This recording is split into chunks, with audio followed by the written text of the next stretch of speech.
Little did we know we were going to stumble upon one of the greatest and least talked about stories in baseball and American history. I didn't know we were going there in the first place. I had no idea what it was about or what the Negro Leagues were about. Here's a story that is born out of segregation that becomes the driving force for social change in this country. When they went down south, you had just as many white fans in the ballpark as you did black fans, and believe it or not, we sat together during that era of segregation when doing anything socially was virtually unheard of.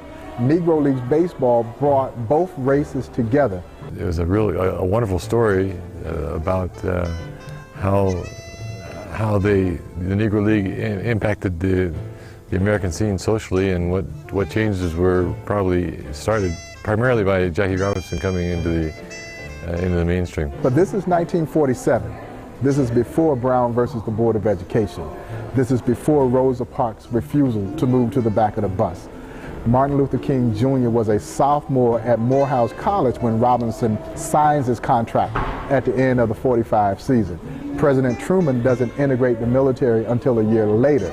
So really, for all intents and purposes, Robinson, his breaking of the color barrier just changed things almost immediately. They're not trying to say, "Hey, we're so wonderful." They're just saying, "This is what we've done, and enjoy it as much as you wish to." This story couldn't happen anywhere else but in America. It's an old cliche about baseball's America's pastime, but there's been a lot of talk in the last 10, 15 years, maybe it isn't anymore.